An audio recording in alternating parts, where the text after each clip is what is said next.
Golf Mike 5 X-ray. So, my name is Steve, and we're currently undergoing lockdown in the United Kingdom, and I just wanted to share with you what some people might be doing during this stay-at-home period. Well, if you're a radio ham, I guess you'll be doing this. So I'll just give you a quick walk through my station. Here's the main HF transceiver, Icom 7610 with Station Master. I use that for contesting. Remote screen when I'm using it. Kia, Morse key. Ubiquitous laptop which is connected to the transceiver. FT847. Wave node, IC706, 2-meter linear amplifier, THD74 handheld with D-Star, small Yaesu handheld, and ICOM ID51 with D-Star on also. D-Star hotspot is there, plus I have one in the other room. The power supply, tuner, and a homebrew linear. There's a pair of 3-500s in there, and good for a reliable kilowatt. The haven't used this for quite a long time, so I gave it a bit of a service to make sure that all the connections are good. A lot of HT floating around in there. Just a quick close-up. I made this several years ago, and there she is. All HF bands. It doesn't do 50 megs. This was done some time ago. And there's my call sign. Hey, you can tell it's homebrew, but at least it's all in one case. The HT power supply and everything is all in there. I modelled it on the Peter Rodnell Explorer series of amplifiers, and I'm very pleased with it. It coasts along at 400 watts. You can do more. So that's it. That's my station. What I might do is do a video on the build on this thing. Take the lid off and show you around inside and how I constructed it. It does have a ALC RF set, and a choice between grid current and RF out, and the top meter is just monitoring the plate current, and it's a pretty ubiquitous design. Quite simple actually, very good, soft start even. And it uses a Toroid transformer.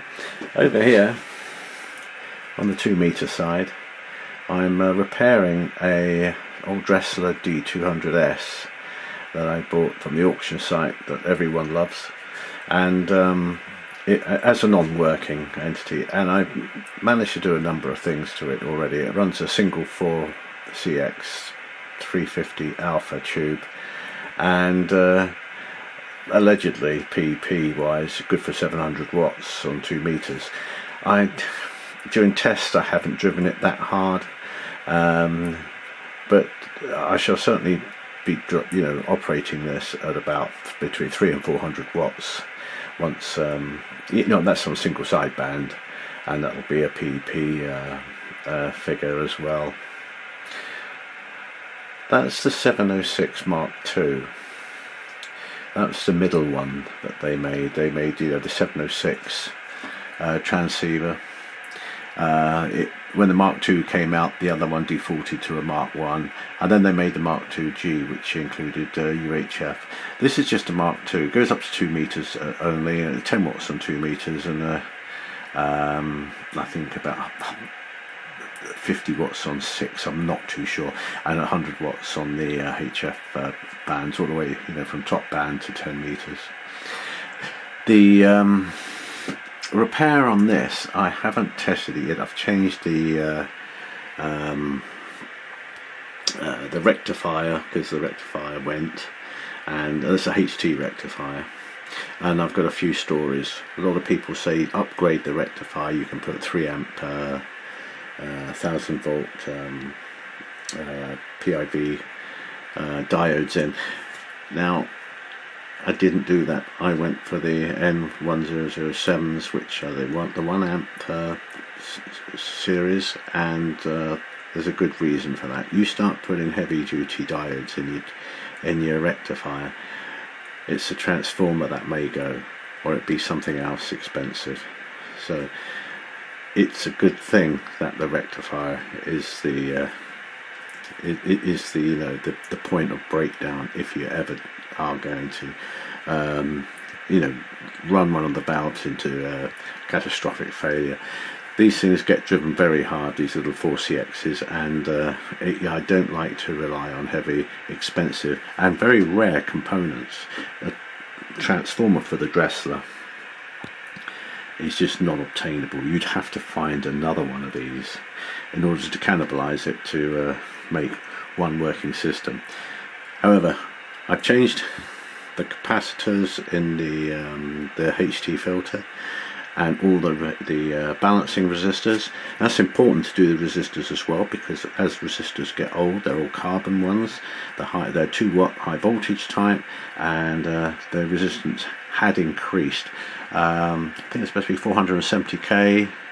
1 or 2 have gone up to 550k.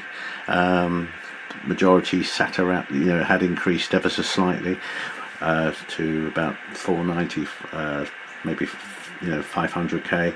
The issue with that is your voltages aren't balanced. I've got 1% tolerance, a high voltage 2 watt resistors in there, and they're all pretty close. So that balances the voltage across all the capacitors. Other than that, cosmetically, it's in beautiful condition, and I got it for a good price because it wasn't working. It kind of works, but I need to test it. I need to make one of those incandescent bulb arrangements to put on the mains input before I switch this on next time, to make sure that there's no pre-existing faults in there that's going to blow anything and do some damage. 847, we all know that one. Laptop sitting in the middle here. This little remote VFO knob, fantastic bit of kit. Really great when you're operating the data modes, etc. on the laptop. Saves stretching across to the VFO over there. Now, you may have noticed this little beastie. Now that's a CB. Why have I got a CB in here? Well, that's a great question. We're currently in lockdown, and all modes of communication at this time are good. There's quite a bit of, in fact, I'll really turn that down, it's got auto squelch. All modes of communication are important at this time, so I keep a monitor on the CB bands, because you don't know what kind of traffic's on, and it gives you a bit of local information. They tend to be quite short range on the AM or FM modes, and it's a nice bit of kit. You don't have to listen to a lot of the traffic that does occur on these things, and I know why a lot of people don't go on them for a good reason, but these are different times. I don't have on display currently my AM radio, but it's a good thing. Keep your batteries up to date. There's a G4 ZPY key. There's a CMOS 2 Kia. It's a homemade, but the EEPROM that you bought for this was, I think it was Idiom Press made them a number of years ago. I must have had that for about 20 plus years now. And that's it. Plethora of wires. What do you do with wires? Everywhere. Anyway, I meant to mention the Station Master. I use that for contesting. I'm a VHF contester. I don't do much HF stuff. Great piece of kit. You can record the repeat messages on there for calling secure in a contest, and it really saves on the vocal cords. Does the same for CW. It's got 8 memories, and it works rather quite well. Oh, and it has a sequencer. Important piece of kit if you're operating on, say, VHF and you've got a preamp up the mast.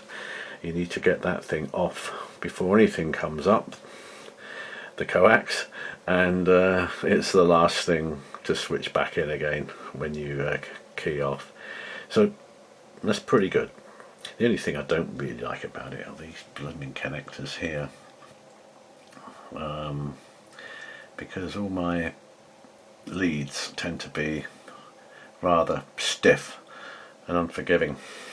I like the microphone 8-pin stuff more, but never mind. Anyway, that's what it is. I could modify the front panel to take a round pin, but there you go. So that's it. And while the internet's working, I've got D-Star, and I've got my name down for little IC705 for going up the hills. So anyway, I'm going to go through the repair on this thing.